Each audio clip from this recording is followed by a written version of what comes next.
Welcome in to the Arkansas Sports Network's Hometown Sports Football Preview, proudly presented by Arkansas Tech University, D3 Auto Sales, and by Metcalf Trucking Company.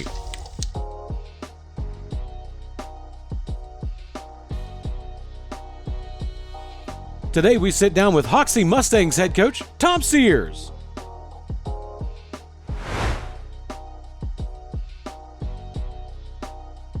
This Pigskin Preview is sponsored by First Community Bank.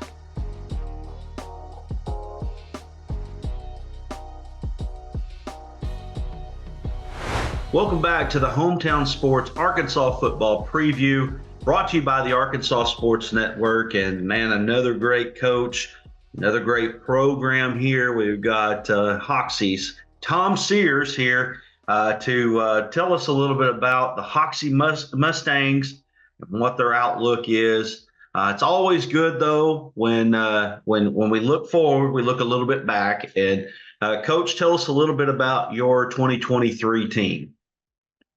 We had a great run. A bunch of really, really good kids that love to play football. Had stuck together through all the years, and we had a great year. It's really tough the way it ended. It's still kind of stings a little bit, but to be undefeated in the regular season, win a conference championship, and then give yourself a chance in the playoffs to play as long as you can, and those guys did that. They did everything we asked. It was sad to see it be over. Yeah, it always is sad when you have a good team and you have a lot of fun. I'm sure that dysfunction can happen in good teams, but usually it's the teams that have the most functional and the most harmony are the teams that are going to be the most successful. And your team was successful and had a great run this last year. And we got a chance to see it up close and personal. As I was telling you before, it's about these schools. That Hoxie has been very successful, but until you get to see it firsthand, you don't really know. Last year, we got a chance to see you guys against Walnut Ridge. That was a great game, great rivalry, and we're looking forward to being back there again. That's going to be a good time there at Walnut Ridge this time. Yeah, it's always a great game, great atmosphere, and it'll be two really good football teams going at it, and just see how the conference plays out. But that could be a really, really big game to, hopefully both of us are in the mix for a championship or high playoff seeding right there. So that game's always important at the end of the season, which makes it nice playing those guys. Really gets the kids up and kind of feeds into the playoff type atmosphere and kind of gets that going.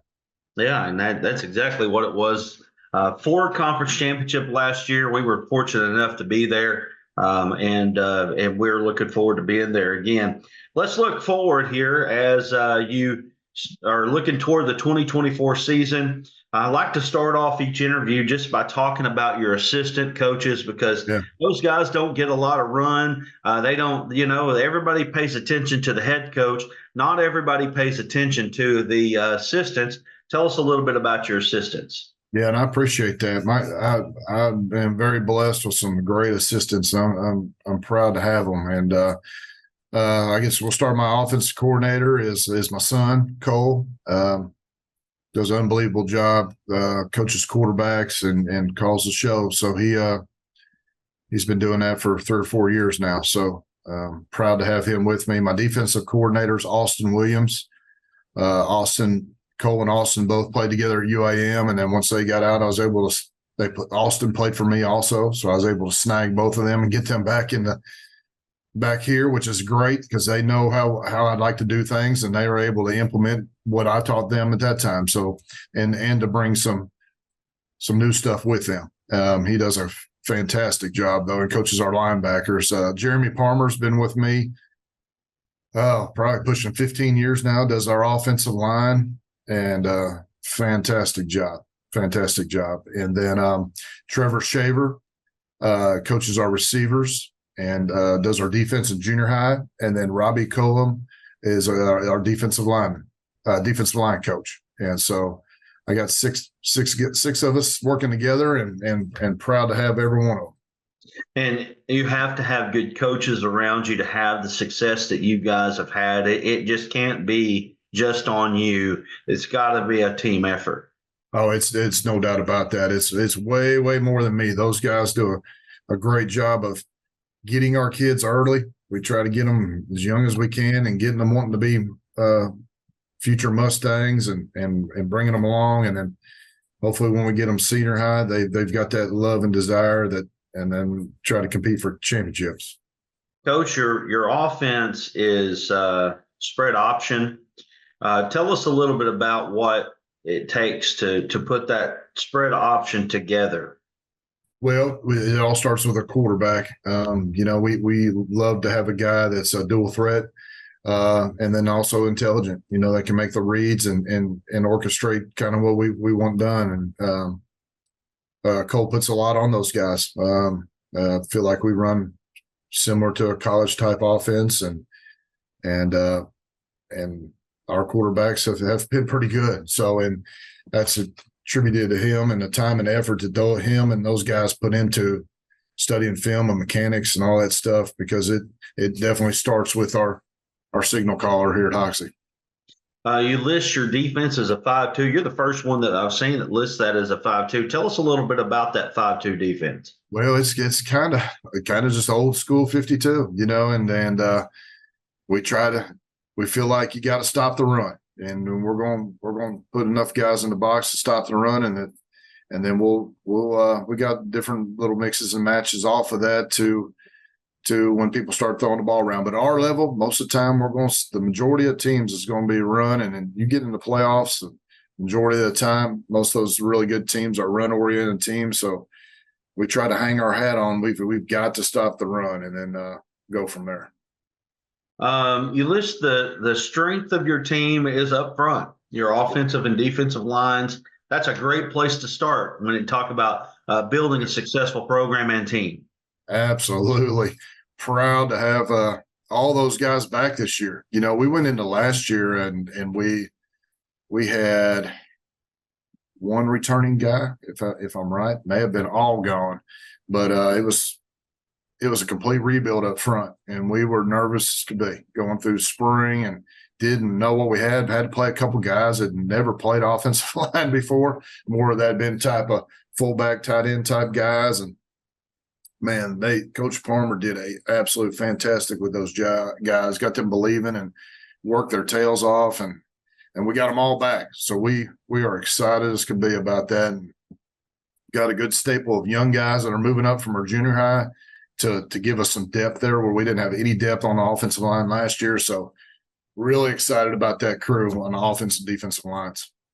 Inexperience at linebacker and wide receivers are some of your concerns. Tell us a little bit about the guys that you do have there. Yeah, we lost some really good ones. Matthews Dobbs and Ethan Dulaney at linebacker. Matthews is going to play at Northwestern Oklahoma. Those guys were players. So we've got two that we feel is going to step in and be the next guys that be the bell cows back there. They got to come downhill and make plays. So looking at Maddox Glenn and Max Slaughter to be our two inside guys there, and both of them have gotten a lot of reps and played in a lot of JV games. So it's their time to step up and get it done. And then, our outside receivers, Jake Jones was our starting tight end, but we also bumped him out to some receiver, and Nolan Blackshear. We lost both those guys.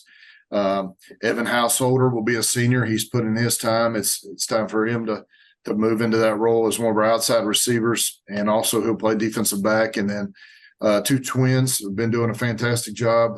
Dylan and Dalen Barnhill have been rotating on the other outside guys. So just proud of some of the development of some of our kids over a year or 2 years time and that's what we pride ourselves on, and getting those guys in the program and develop them, and hopefully by the time they're seniors that they can be players. Tell us about just who's going to call the signals for you this year. Yeah. Dylan Guthrie. Dylan is a very, very intelligent kid, and very tough. He's played slot receiver for us and defensive back, which A lot of our guys do. If they're not the starting quarterback, they're normally on the field somewhere, was Caden Glenn, was starting receiver for 2 years and then moved into our quarterback role last year and did fantastic. But these guys continue to work at quarterback. They're just not usually not our starters on Friday night until they get older in their career. So it's his time now. He has put in the time and effort and dedication, and he has looked very sharp so far. So we're very excited with what Dylan brings to the table for us. You list your returning starters. You got Braxton Richardson, Stanley Boggs. Is that right? Am I looking at that right? Yep. Okay. Spencer McDougal, PJ Forehand, Topher Nicholson, Preston Wilkerson, and Dylan Guthrie. Tell me about some of those guys. Yeah, the first five you mentioned, those is everybody we got coming back up front. The great thing, Hoxie, we've been known for a long time of having big kids, and we still have some big kids, but our offensive line's a little different dynamic. They're a little smaller than what we've had, but they can run tremendously better than what we've had. So we've incorporated different stuff last year, a lot more pulling and some pin pull and all that kind of stuff that goes into that, along with our option game to benefit those guys, and it worked out. So added some more wrinkles to helping them. And, I feel like we'll have one of the best running backs in the state in Preston Wilkerson. He's getting a lot of looks from a lot of people, and rightfully so. He's a very good football player, a great running back, along with being able to catch the ball out of the backfield, which makes him equally dangerous. So proud he's back for his senior year. And you're returning all conference players. You actually don't have any all-state players, which is, I'm sure, a little bit unusual for you guys to return none. But you have Wilkerson, Richardson, Boggs, and Nicholson as guys that are returning all conference players. I'm sure that at least 1 or 2 of those you probably expect to turn into all-state players.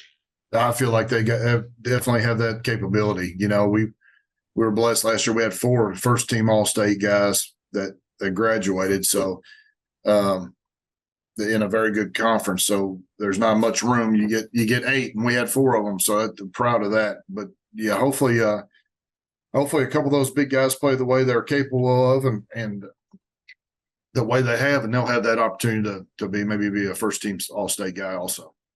Coach, I know a lot of people don't talk about Northeast Arkansas football enough. Your conference is brutal, man. I mean, you've got Rivercrest, yourself, Walnut Ridge, Osceola, Newport.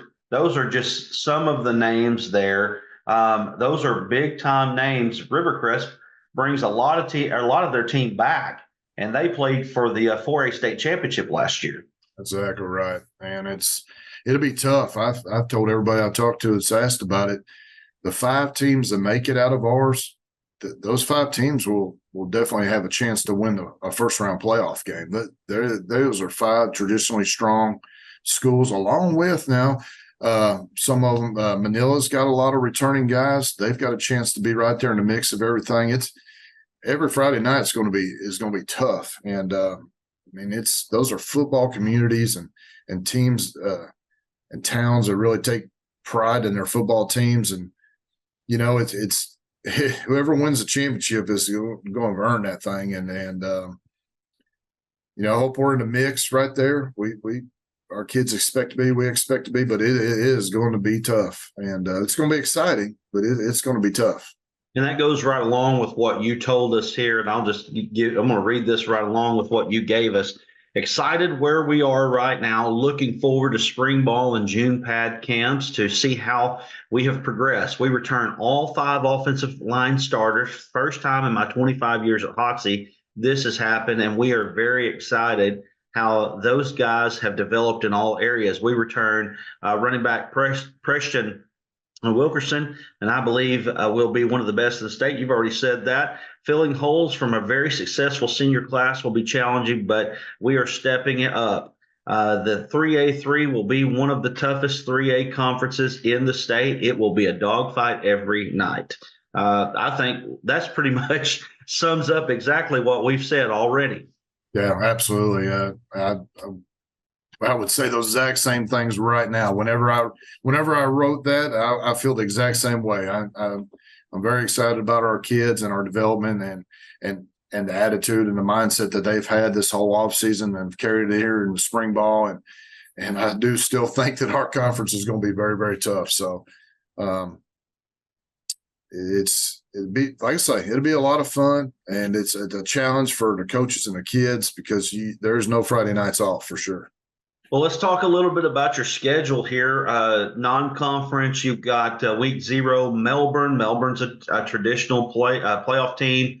At Westside and at Paragould. Talk a little bit about your non-conference real quick. Yeah. We got Melbourne on there, just another 3A school, but a playoff school always. They have some really good classes coming. They will be very, very tough this year.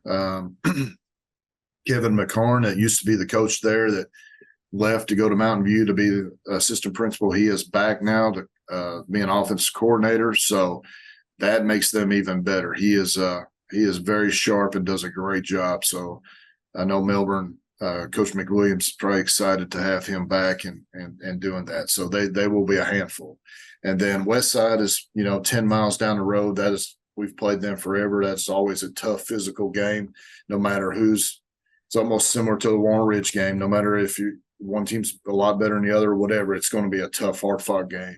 And playing Paragould, Coach Phillips has done a fantastic job over there getting those guys going. And stepping up and playing a big 5A school is a challenge for us, but it's a good challenge. It gets us ready.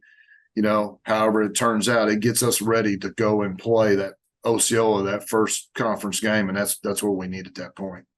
Then your conference home games, Osceola, Manila, Piggott, and Harrisburg. Your road games at Rivercrest. Wow, what a game that's going to be. At Newport, and then at Walnut Ridge, which is, that's within walking distance. Yeah. It doesn't take long to get to that one. So, but just some tough games, and some very, very, very good coaches in this conference. And you said something at the beginning there, and something we try to do. We've had the 15th or 16th year we've had our big 7-on-7 tournament here at Hoxie. And when Coach Sean Cocker was here, one of my assistant coaches, that's the head coach of IVU, we traveled around all over the place to go play 7-on-7 games, tournaments around the state. And we were on the way back one time. I said, why don't we do this for Northeast Arkansas? Why don't we have it at Hoxie, and let's get it going up there? So we've tried to do things to bring high school football, try to get more recognition here in Northeast Arkansas, because there is some very good football players, coaches, and football communities here in Northeast Arkansas. Yeah, Northeast Arkansas doesn't get a lot of respect when it comes to playoff time. Of course, Rivercrest, Osceola traditionally. I'll be honest with you. I don't think a ton of people know about Hoxie, and you guys have been successful many, many years now.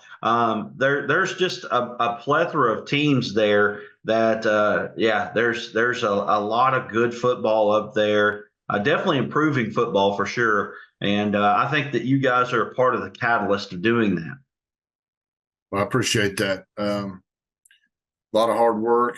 The kids are here in Hoxie are fantastic. They do anything we ask them. They play as hard as they can for us, and that's all we can ever ask. But I appreciate that. Yeah, well, we're looking forward to being with you for Walnut Ridge for sure. That's going to be a fun one. Who knows? We may end up doing another one before it's all said and done. But Coach, man, I really appreciate you spending some time with us. And again, we'd like to remind you that you can catch a lot of this content. Facebook and YouTube all summer long right here on the Arkansas Sports Network. This is going to be something that I think you're going to want to know about. And just make sure that you're telling your friends about the Hometown Sports Arkansas Football Preview, brought to you by the Arkansas Sports Network. And Coach Sears, I appreciate you, man. Thank you for spending some time with us. Thank you. I appreciate it.